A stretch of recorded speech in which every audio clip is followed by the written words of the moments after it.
Jona hoofstuk 1.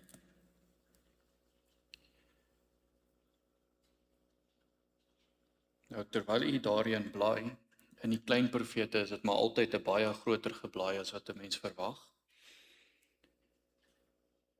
Ek dink die meeste van ons het ongelukkig die getuienis dat daar 'n tyd in ons lewens gekom het wat ons geestelik so 'n bietjie van die pad af geraak het. Wat ons op 'n dag agtergekom het, maar ek is nou glad nie waar ek veronderstel is om te wees nie. En ons het agtergekom,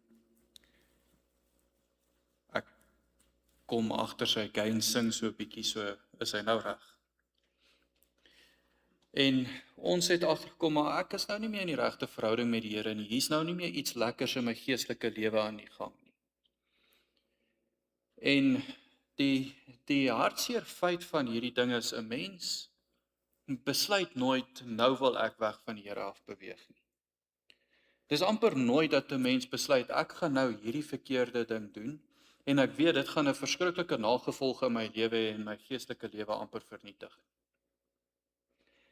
Wat inteendeel gebeur is 'n mens kom net nie 'n verantwoordelikheid na nie.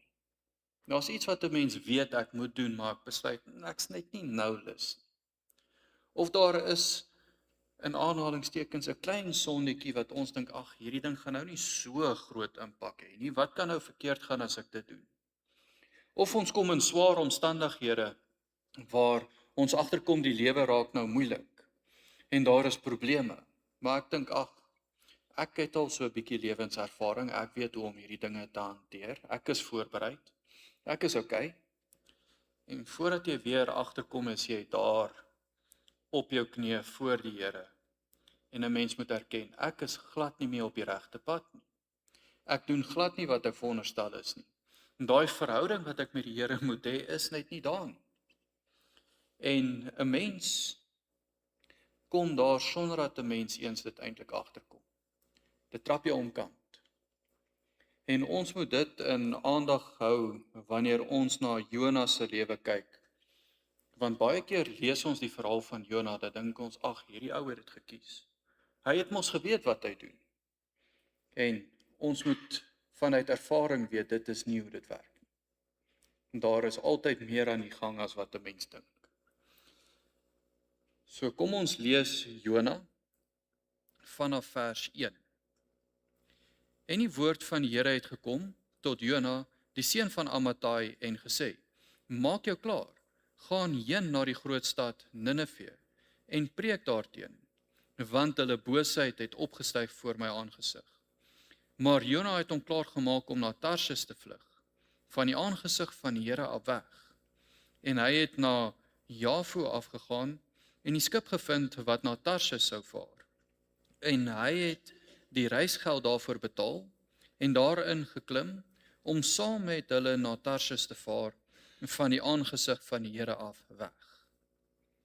Maar die Here het 'n sterk wind op die see gewerp. En toe daar 'n groot storm op die see ontstaan, het die skip gevaar geloop om skipbreek te ly. Toe word die seeliede bang. Hulle het elkeen tot sy God geroep en die lading wat in die skip was, in die see gegooi, om vir hulle verligting te bring. Maar Jona het na die onderste dele van die skip afgeklim en daar gaan lê en vas aan die slaap geraak. Daarop kom die skeepskaptein na hom toe aan en sê vir hom: Wat makeer jou, dat jy so vas slaap? Staan op, roep tot jou God. Miskien sal die God aan ons dink, dat ons nie vergaan nie. Hulle sê toe vir mekaar: Kom en laat ons loot. Dan sal ons weet om wie se ontwil hierdie ramp ons getref het. En hulle het geloot en die lot het op Jona geval. En hulle sê vir hom: Vertel ons tog om wie se ontwil hierdie ramp ons getref het. Wat is jou nering? En waar kom jy vandaan? Wat is jou geboorteland? En uit watter volk is jy? En hy antwoord hulle: Ek is 'n Hebreër en ek vrees die Here, die God van die hemel, wat die see en die droë land gemaak het. Toe word die manne baie bang en sê vir hom: "Wat het jy nou gedoen?" Want die manne het geweet dat hy van die aangesig van die Here af wegvlug, want hy het hulle dit te kenne gegee. Verder sê hulle vir hom: "Wat moet ons met jou doen, sodat die see om ons heen kan bedaar? Want die see het hoe langer hoe omstyniger geword." En hy antwoord hulle: "Neem my en gooi my in die see, en dan sal die see om julle heen bedaar. Want ek weet om my ontwil hierdie groot storm oor julle gekom het." Nogtans het die manne geroei om die skip weer land toe te bring, maar hulle kon nie, omdat die see hoe langer hoe omstyniger teen hulle geword het. Toe roep hulle die Here en sê: "Ag Here, laat ons tog nie vergaan weens die lewe van hierdie man nie, en bring geen onskuldige bloed oor ons nie, want U, Here, het gedoen na U welbehae." Hulle het Jona geneem en hom in die see gegooi, en die see het stil geword van sy onstuimigheid. Toe het die manne die Here gevrees, met 'n groot vrees, en 'n slagoffer aan die Here gebring, en geloftes gedoen. Net tot sover. U kan net so bly sit en dan bid ons saam.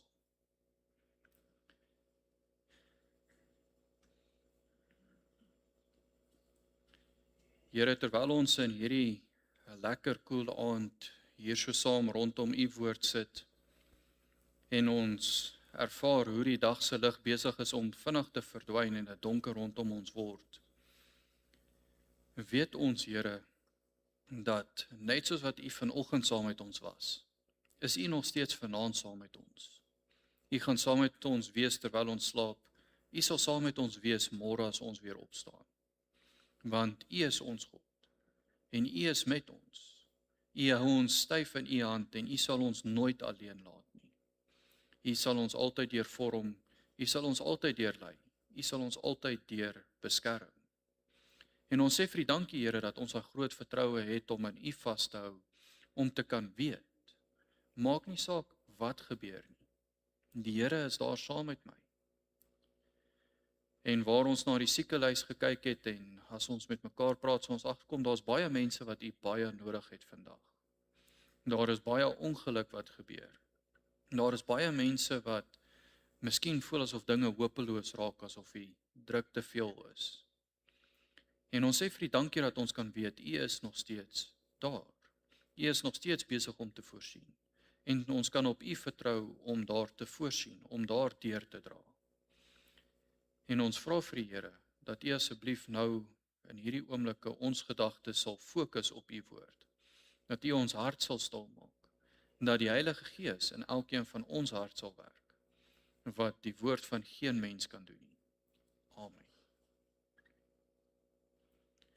As teks van oordenking wil ek weer vir ons vers 3 lees waar daar staan: "Maar Jona het hom klaargemaak om na Tarsis te vlug, van die aangesig van die Here af weg. En hy het in Jafo afgegaan en 'n skip gevind wat na Tarsis sou vaar, en hy het die reisgeld daarvoor betaal en daarin geklim om saam met hulle na Tarsis te vaar, van die aangesig van die Here af weg." En vanuit hierdie gedeelte wil ek met u praat oor die gedagte van 'n botsing met die werklikheid. 'n Botsing met werklikheid. As ons in hierdie gedeelte lees, daar was 'n man met die naam van Jona, 'n profeet. En die woord Jona is duif. So dit sin speel op hierdie profeet wat 'n duif is, die simbool van vrede, die simbool van hoop, die simbool van waarheid, wat later ook aan die Heilige Gees gekoppel sal word. En 'n mens verwag, hier gaan 'n man wees, wat God se weg gaan volg, wat die vrede gaan bring, wat die waarheid gaan praat. Inteendeel vind 'n mens 'n profeet wat van Here af weghardloop, wat nie wil doen wat die Here verwag nie, wat nie die woord wil verkondig nie. En hoekom vind ons later uit, wou hy nie die woord verkondig nie? Want hy het geweet God gaan hierdie mense red. En hy wou dit nie gehad het nie. En hier sien 'n mens daai botsing met die werklikheid. Dat hier was die profeet. Hier was 'n man wat veronderstel was om in sy tyd die simbool van vrede en waarheid te wees. wat die lig van God in hierdie wêreld moes uitdra. Maar sy lewe is 'n absolute duisternis. Selfs toe hy gaan preek het, is dit die kortste preek wat ooit gepreek is die kortste boodskap wat ons in die Bybel vind. Weet, God gaan hierdie stad vernietig. Dit was dit wat vir ons opgeteken is.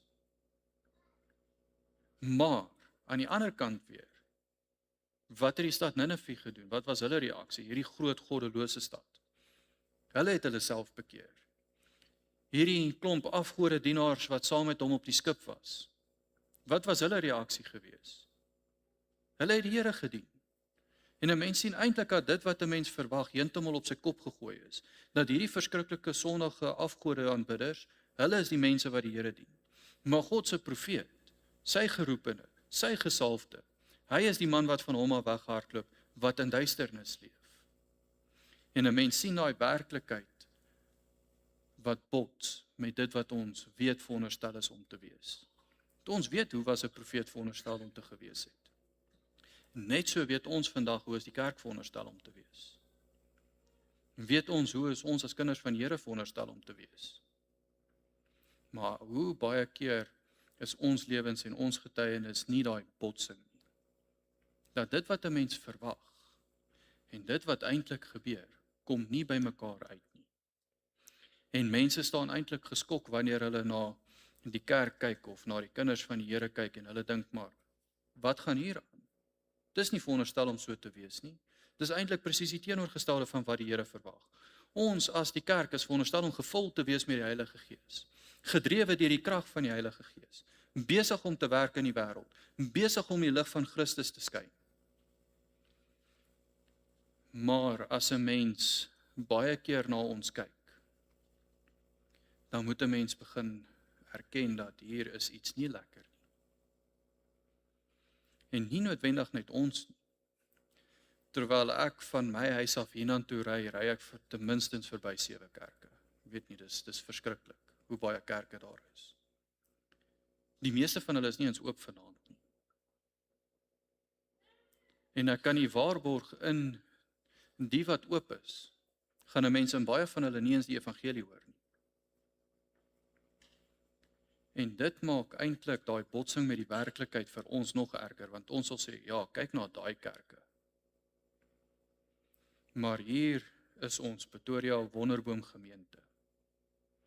En ons moet onsself afvra, is daai botsing dalk besig om in hierdie gemeente ook te gebeur? Of is ons getrou aan die Here? En daar's 'n baie interessante patroon wat hier in die boek plaasvind. Of veral in die eerste hoofstuk. En dit is waar ek nou weer teruggaan na waar ek begin het voordat ek gelees het dat baie keer neem 'n mens nie die besluit om soos Jona in die see gegooi te word in daai moeilikheid, waar die Here besluit, jy is nou te ver. Dis 'n pad wat gestap word. 'n Mens lees die heeltyd, Jona gaan af. Jona gaan af. Eers gaan hy af, weg na die skip toe. As hy in die skip is, gaan hy af en hy gaan slaap. En dan gaan hy af in die see in. Maar 'n mens lees 'n derde patroon wat daarmee saamkom. 'n Mens sien die gooi ook wat daar binne plaasvind. God gooi 'n storm op die see. Die matrose gooi hulle vrag van die skip af. En op die einde van die dag word Jona gegooi in die see in. En hier sien 'n mens waar die menslike patroon en die goddelike patroon saamkom, as mens dit so kan sê. Daar op die einde eers. Wanneer die mens klaar sy besluit geneem het, en die Here al klaar begin waarsku het, dan kom daai twee saam. En die Here trek op 'n stadium 'n lyn en sê, tot hiertoe en nie verder nie. Nou, ek wil nie vanaand 'n uitspraak maak oor hoe die kerk is nie. Hoe u lewe is nie. Net u sal weet. Die meeste van u is al baie langer in hierdie gemeente as ek, so u sal baie beter oordeel kan hê oor hoe gaan hierdie gemeente se gesondheid as wat ek ooit sal kan vel. So ek wil u nooi om 'n bietjie selfondersoek te doen. Om na jouself te kyk. Hoe lyk u verhouding met die Here? Hoe lyk die gemeente se verhouding met die Here? En omdat Jona so 'n bekende verhaal is, weet ek hoef nie baie aandag te gee aan die storie nie. Seker al van die meeste van die kinders wat vanaand hier is, kan die storie vertel. So ek glo u ken die storie. Ek gaan eerder vir ons 6 dinge uitwys waar daar hierdie botsing is tussen wat 'n mens verwag, wat dit veronderstel is om te wees en wat eintlik gebeur het. En die eerste een kom daar uit vers 3 uit wat ons gelees het, wat ek weer vir u sal voorhou. Maar Jona het hom klaargemaak om na Tarsis te vlug, van die aangesig van die Here af weg. En hy het na Jafo afgegaan en 'n skip gevind wat na Tarsis sou vaar. En hy het die reisgeld daarvoor betaal en daarin geklim om saam met hulle na Tarsis af te vaar, van die aangesig van die Here af weg. Nou waarop ek wil fokus is daai en hy het die reisgeld daarvoor betaal. Nou dis baie interessant. Ek het dit nogal geniet eintlik in die tyd wat ek hierdie boek weer begin bestudeer het, want Jona is net een van daai boeke wat jy dink jy ken die storie. Maar sodra jy begin bestudeer, is daar so baie woordspeling en goeters in die Hebreëus aan die gang dat is jammer eintlik ons lees Afrikaans, want ons vang dit nie.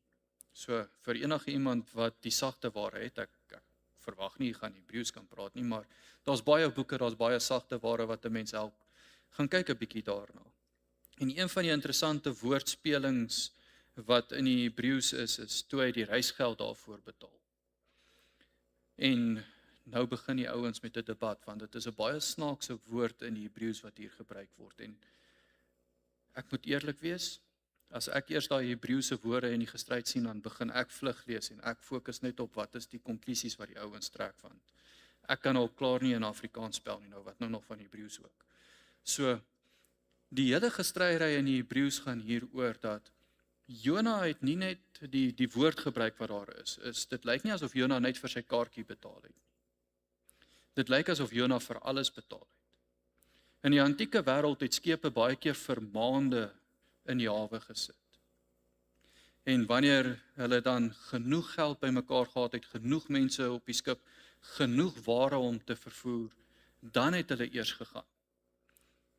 En die woordspeling wat daar plaasvind, lyk asof dit impliseer dat Jona na die skip toe gegaan het, wat nog nie genoeg geld gehad het om oor te vaar nie, en hy het gesê, ek sal alles betaal.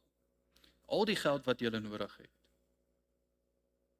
Kry my net hier weg, dat ek nie te hoef te gaan waar die Here hoef te wees, of waar die Here my wil hê nie. Dat ek net weg van die Here af kan kom. Nou dink daaraan, dat iemand bereid is om ekstra te betaal. Nie net sy kaartjie nie, om 'n groot bedrag geld uit te haal. Kry my net weg van die wil van die Here af. En dis die profeet van die Here. Dis die man wat gesalf is met die Heilige Gees met 'n woord om te gaan verkondig. Nou kyk 'n mens na die kerk. As mense deurtrek kerk toe eerste. En ons het al hierdie tiendes en offergawes en ons het al hierdie mooi geboue, ons die infrastruktuur, daar agter al die rekenaars en goeders. Weet, dit kan gebruik word op 'n fantastiese manier om die Here te dien. Maar dit kan ook gebruik word om net besig te lyk. Om tog maar net iets aan die gang te hê. En 'n mens sien dit nogal baie in kerke, en ek dink ek gaan op Dominee Johan se bure so 'n bietjie fokus hierso. Weet, hierdie verskriklike klankstelsels, die verskriklike musiek wat aan die gang is, hierdie groot show wat opgesit word. Nou, ek moet erken saam met OM was ek al daar langs aan gewees. Daar is baie mense wat die Here dien. Maar die meeste van hulle is nie daar om die Here te dien. En nou kan ons maklik sê, kyk hoe sleg is hulle. Ons is hier om die woord te verkondig, ons gaan op die Bybel fokus. Maar dit is baie lekkerder om eerder net te sit en Bybelstudie te hou, asof om te gaan en die boodskap te gaan verkondig waar die Here dit wil hê. En ek dink dit is weer waar ons diepe tradisie die grootste fout maak. Want ons weet wat is die regte fokus. Die fokus is veronderstel om op die Here te wees. Maar wat ons nou doen is ons hou die fokus die hele tyd op die Here sodat ek my van my eie verantwoordelikheid kan ontsê. Nee, ek moet die Here loof. Ek moet sy woord bestudeer. Daarom het ek nie tyd om te gaan en die evangelie te gaan verkondig nie. Ek wil eerder hier sit met mense wat ek weet wat saam met my die Here dien, asof om daar buite in die wêreld te gaan sit, op 'n plek waar ek weet mense niks van die Here af wil hê nie, en met daai vuil mense te gaan tyd spandeer. En dit gebeur baie maklik. En net so maklik as wat ons Jona kan kritiseer, net so maklik as wat ons die bure kan kritiseer, neem ons dieselfde fout, terwyl dit nie so lyk nie. Terwyl dinge nog steeds reg lyk. Ons is nog steeds besig met die regte dinge. Ons is nog steeds besig met die dinge van die Here. Ons is nie besig om te doen wat die Here van ons verwag nie. En dit is 'n snaakse ironie eintlik, dat 'n mens die regte dinge kan volg, die mooi dinge, die Christelike dinge, om weg van die Here af weg te kom. Hoeveel mense in plaas van om persoonlike tyd saam met die Here te sit, Bybelstudie te hou, te bid, kom ons luister eerder 'n preek op YouTube. Nie nou 'n fout is, ek luister al die preke op YouTube, daar's uitstekende preke op YouTube. Maar as jy dit gaan doen, in plaas van om jou tyd saam met die Here te spandeer, waar hy met jou 'n ontmoeting wil hê, dis 'n gevaarlike pad. Wees versigtig. So, ons kan na die kerk kyk, ons kan na onsself kyk, ons moet onsself meet. Is ek besig om reg te lyk? Miskien is van ons al op die pad, dat ons weet ons hardloop van die Here af weg. Dat ons weet ons is nie besig om die regte besluite te neem en te doen wat ons veronderstel is nie. Maar hoe lyk my lewe? Doen ek wat die Here van my verwag? Nou lei ek u na vers 5 toe om na die tweede botsing in hierdie gedeelte te kyk wat ek vir u wil uitwys. Toe word die seeliede bang. Hulle het elke een op sy God geroep en die lading wat op die skip was in die see gegooi om vir hulle verligting te bring.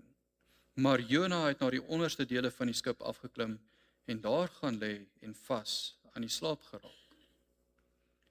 Nou hier is nogal 'n interessante botsing wat plaasvind. Die oomblik toe die Here daai storm gooi, want die profeet is besig om te doen wat verkeerd is. Die profeet is besig om van die Here weg te hardloop.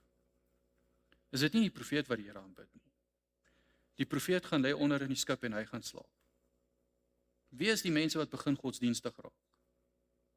Die mense wat nie eens in die Here glo nie. Wie is die mense wat begin werk om hulle self te red? Die mense wat nie eens in die Here glo nie. Die afgode aanbidders, hierdie slegte mense. Nou, dit is nogal 'n interessante een om in te dink. Die ou wat geweet het wat nodig was. Die ou wat geweet het wat besig is om te gebeur. Hy kon nie minder omgee nie. Hy het gaan lê en slaap. Die res van die mense wie ons sou dink die slegte mense is, die mense wie ons sou dink nou natuurlik nie die uitkoms gaan soek nie. Hulle is die mense gewees wat begin bid het. Hulle was die mense gewees wat begin werk en roei het. Enige iets om te oorleef. Nou die kerkvader Jerome het 'n interessante aanhaling wat ek vir ons gaan lees om hierdie te verduidelik. Hy sê, Jona is soos 'n man wat aan die slaap geraak het as gevolg van die dwelm van goddeloosheid. Nou dit is nogal 'n interessante stelling om te maak oor die Here se profeet. Die Here se profeet is soos die man wat aan die slaap geraak het weens die dwelm van goddeloosheid. Nou, hoeveel van ons het al in ons lewens op die plek gekom, waar jy net agterkom, man, dinge is rof, dinge is moeilik. Ek sien wat besig is om fout te gaan. Ek sien hoe hopeloos die wêreld is. Ek sien wat besig is om te gebeur rondom my. Ek is nie meer lus nie.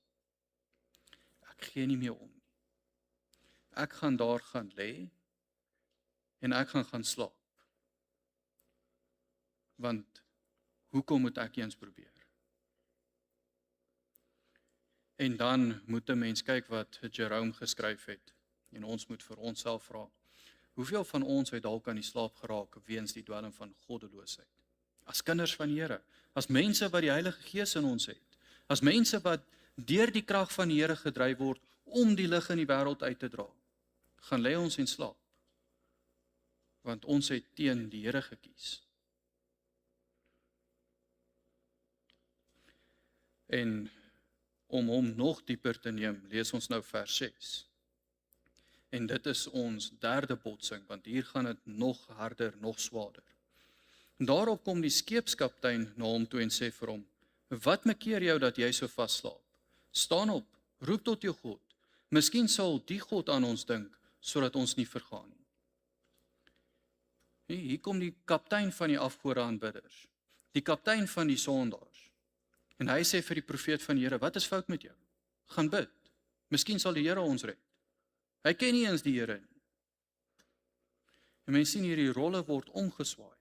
Dat die goddelose man, hierdie skeepskaptein, hy doen nou eintlik die profeet se werk. Hy gaan roep die profeet en sê vir hom, wat gaan aan met jou? Word wakker. Gaan bid, dat die Here ons kan red. Nou, terwyl ek by OM was, het ek nogal 'n interessante ervaring gehad. My ervaring was dit terwyl 'n mens binne die kerk is, en nou praat ek van baie verskillende kerke, want ek het mobilisering gedoen, so ek het baie rond beweeg, baie verskillende denominasies, verskillende tale en kulture en goeters. Maar 'n mens het baie duidelik die gevoel in kerke opgetel, dat kerke begin moed opgee, want die mense stel net nie meer belang nie. Die predikante is so negatief. Hoekom moet ons nog preek? Hoekom moet ons elke Sondag staan en dieselfde boodskap preek vir dieselfde groep mense en niks gebeur nie? Dan praat mens met die mense in die gemeente en hulle voel weer ook dieselfde. Ons sukkel. Ons probeer die hele tyd. Ons is die hele tyd besig om die Here te dien. Maar niks gebeur nie. En dan staan jy daar as 'n sending en jy wil nou die kerk mobiliseer om in sending betrokke te raak of om sendlinge uit te stuur of om sendlinge te ondersteun. En die meeste van die kerke sê reguit vir jou, jy gaan jou tyd mors as jy hiernatoe kom. En daarom is daar ook vandag 'n groot skeiding wat plaasgevind het tussen sendlinge en die kerk. Die meeste kerke hou nie van sendlinge nie, want predikante sal sê, hierdie ouens kom net en vat nou my geld weg. En sendlinge sal weer die kerk kritiseer en sê, hierdie ouens sit net en preek en lyk mooi, maar hulle doen eintlik niks. En almal sal wys na hierdie probleem, weet, soos Adam en Eva. Dis jy, dis jou probleem.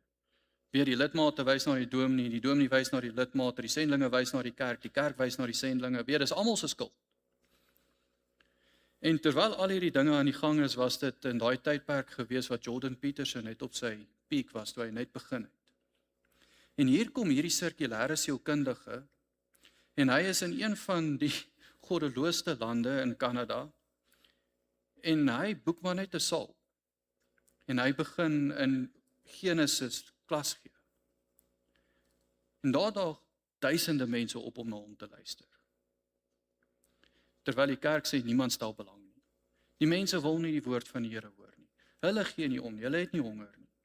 In die tussentyd is hierdie sirkulêre sielkundige wat 'n goeie insig het, maar hy trek duisende mense. Hy het eintlik 'n kulturele revolusie begin onder 'n subkultuur om mense weer ernstig te kry met die woord van die Here. Of hy nou gered is of nie, wil ek nie debatteer nie. Ek dink ons kan verlang daaroor probeer vasstel, maar net hy en die Here sal weet. Maar hier is 'n sirkulêre sielkundige. Hy lei duisende mense na die woord van die Here toe.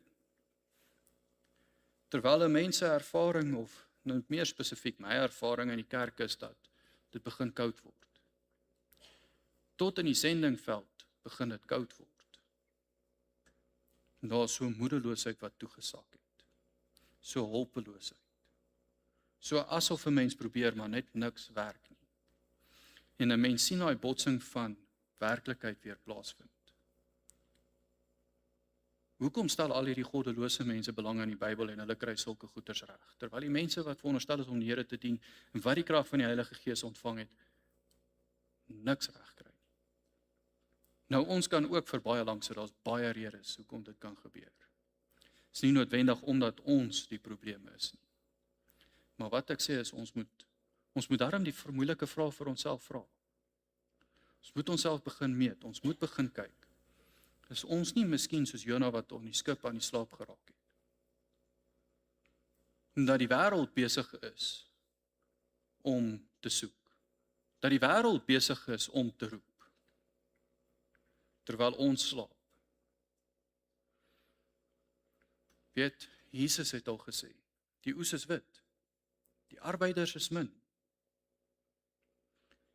Nou, ek was redelik verbaas geweest toe ek hier kom en sien hoeveel lidmate is hier.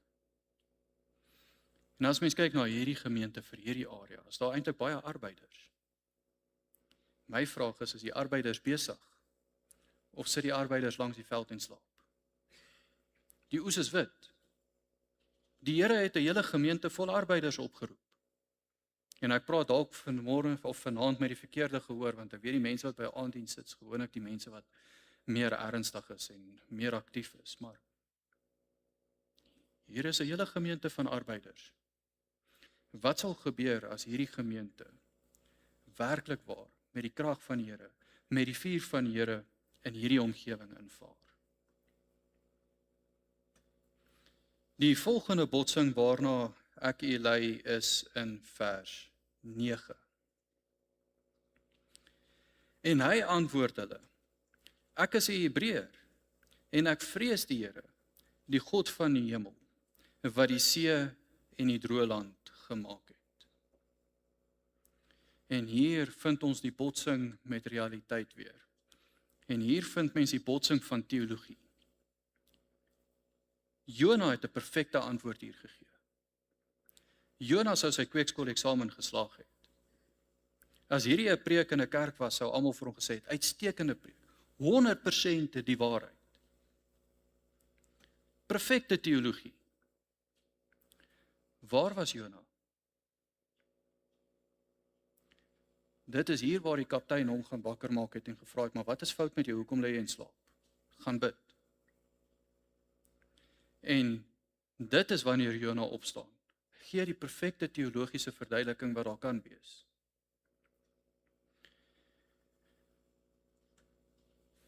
Nou weet, ek dink ook die enigste rede waarom Jona hierdie verduideliking gegee het, is nie omdat hy wou nie. Hy het dit nie beplan nie. Hy moes. Dit was die omstandighede gewees wat so gebeur het. Hier kom hierdie goddelose man en hulle vra hom, nou deel jy vir ons die waarheid. Wat is hier besig om te gebeur? Wat gaan aan? Omstandighede het hom geforseer om hierdie teologie te praat. Nie in sy eie keuse gewees nie. Nou, ons kan vir mekaar baie mooi stories vertel. Ons kan vir mekaar baie mooi teologie deel. Ons kan vir mekaar die evangelie 100% perfek voorhou. Is ons besig om die evangelie daar buite te verkondig soos wat ons moet? Het ons regtig 'n verhouding met die Here of praat ons net van die Here? Is ons deel van die waarheid? Ervaar ons die waarheid? Of praat ons maar net die waarheid? Ek kan vir jou sê, 'n mens kan die grootste skelm op aarde wees terwyl hy die waarheid vertel. 'n Mens kan die beste teoloog wees, mens kan die beste prediker wees. 'n Mens kan die mooiste Christen, die mooiste lidmaat in die banke wees. Terwyl jou hart baie ver weg van die Here af is. Ons moet 'n bietjie na onsself kyk. Het ons maar net mooi teologie? Of dien ons die Here? En in hierdie omstandighede wat ons saam is, wanneer ons wel praat buite in die wêreld, is dit dalk omdat mense na ons toe kom en vir jou vra maar, wie is jy? Wat is hier besig om te gebeur? Wat is hier aan die gang? En dan forceer die omstandighede jou maar om die evangelie te deel, want die wêreld kom na jou toe en vra vir jou vir die waarheid. Dien ons die Here? Verkondig ons die waarheid omdat dit is wie ons is wat ons doen? Of moet die wêreld dit uit ons uittrek? Dan gaan ons verder na vers 10 toe, die 5de, die tweede laaste botsing. Toe word die manne baie bang en sê vir hom, wat het jy nou gedoen? Want die manne het geweet dat hy die aangesig van die Here wegvlug, want hy het hulle dit te kenne gegee. Nou, ek moet hier bieg en sê, hierdie is een van die verse wat my al baie diep getref het, wat die Here al gebruik het om my mee pak slaag te gee. Want daar was 'n tyd in my lewe gewees, wat ek weggehardloop het vir my roeping. En die wat my ken sal verstaan hoekom, want ek is nie van nature die dominee tipe persoon nie. Ek is die ou wat daar agter in die hoekie sit, ek bly stil. Ek kom op die laaste oomblik in en ek is die eerste een om uit te gaan, jy sal my nooit sien. Ek van nature is ek daai ou wat ek wil nie met mense praat, nog van voor mense staan. En ek het dik weggehardloop van my roeping af. En een aand begin ek Jona lees in my persoonlike stilte tyd en ek sê vir myself, ek gaan nie na hierdie verhaal luister. Ek weet wat gebeur met Jona. As die Here my wil roep, moet hy my maar uit 'n ander gedeelte van die Bybel uitroep.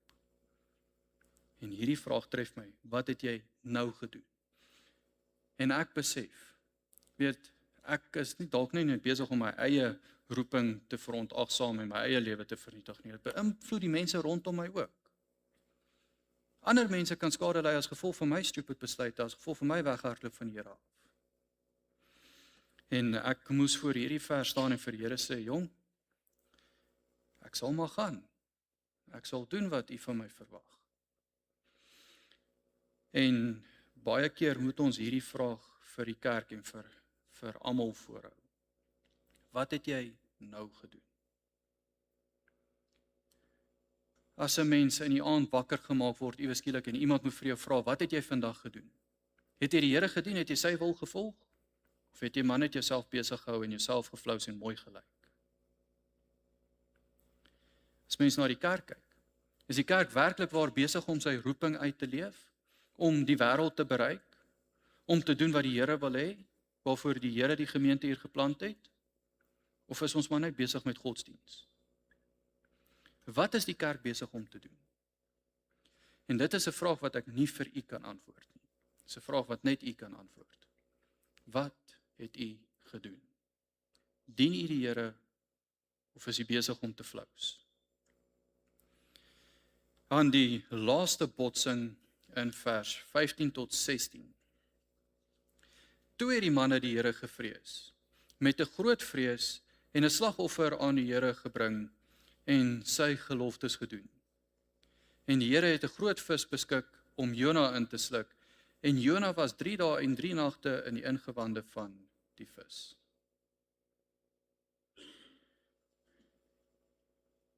Nou, hier vind 'n mens 'n baie groot botsing. Waarvan die profeet homself onder in die storm, besig om af te sak, tot waar die vis hom gaan insluk. Waar was die goddelose manne gewees? Waar was die afgodaanbidders gewees? Besig om hulle offer tot die Here toe op te bring. Dit is eintlik 'n skokkende kontras. Die profeet van die Here is besig om daaronder af te sak. Uiteindelik so ver gegaan dat die Here hom in die see ingewerk het.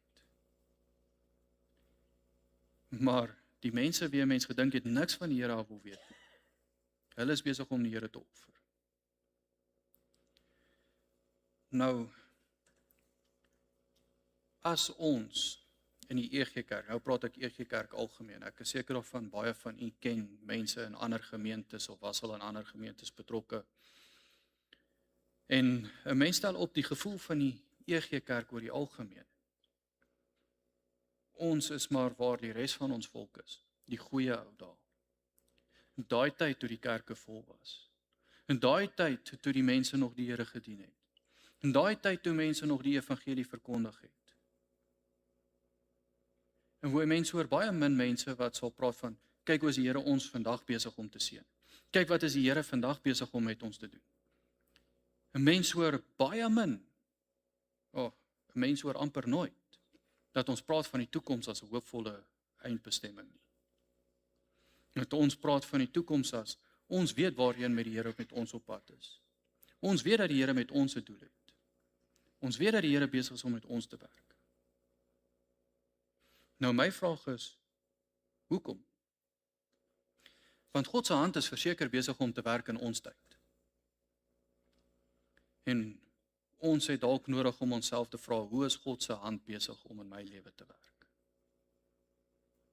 Hoe is God se hand besig om in ons gemeente te werk? Want hy werk.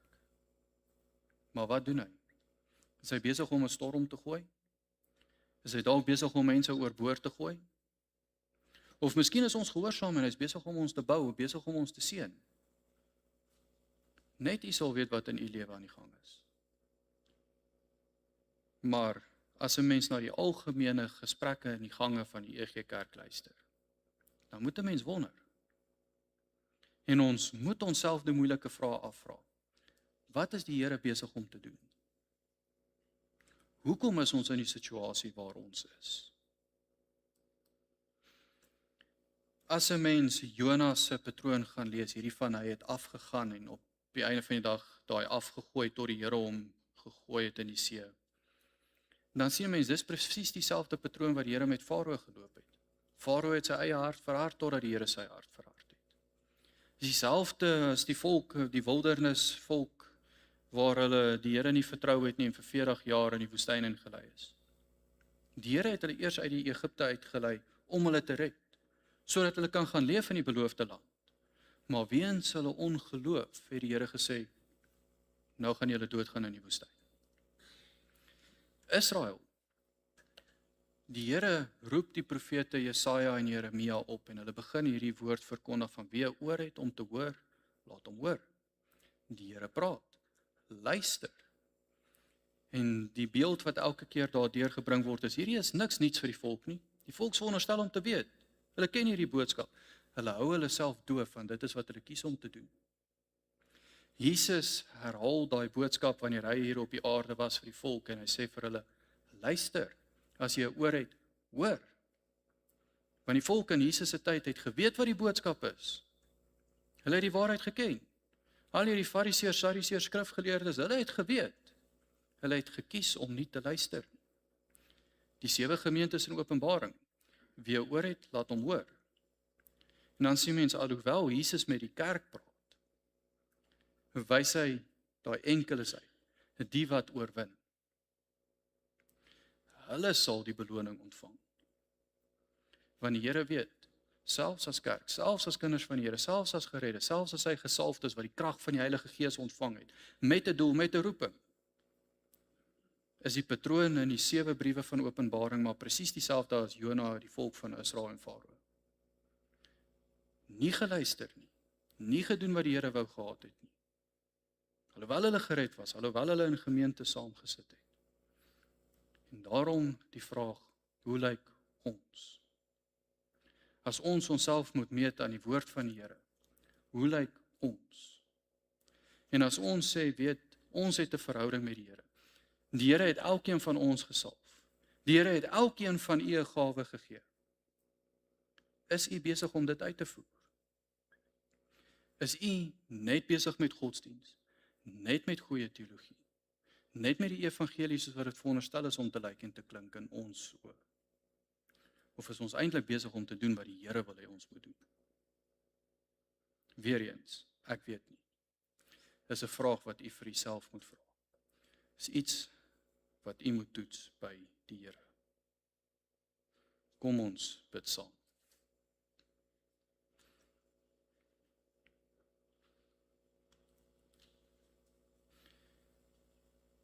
Here, dankie dat ons nou uit die woord kon lees.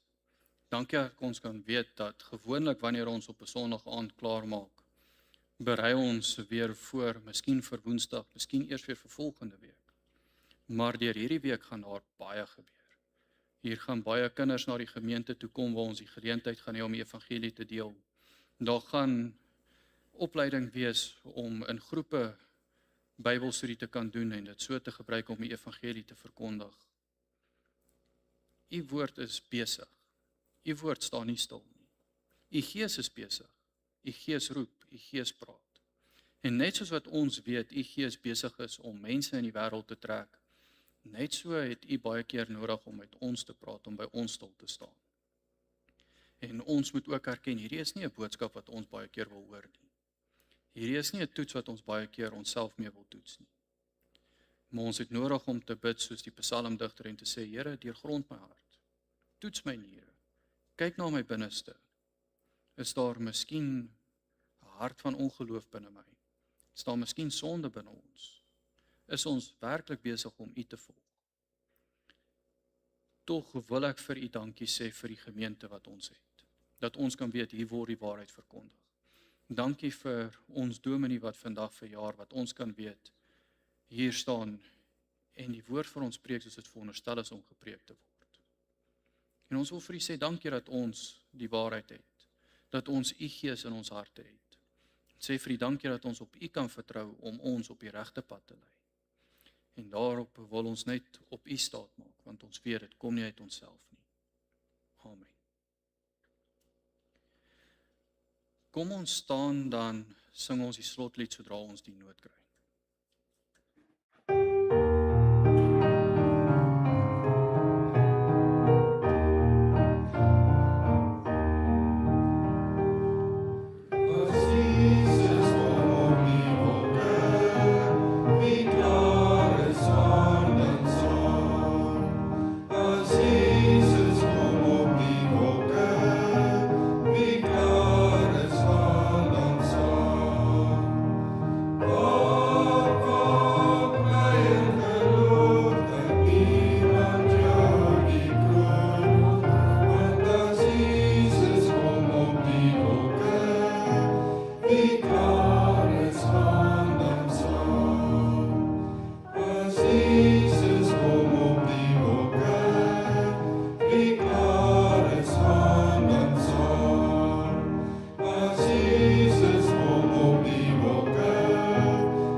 Kom ons bid om die seën van die Here.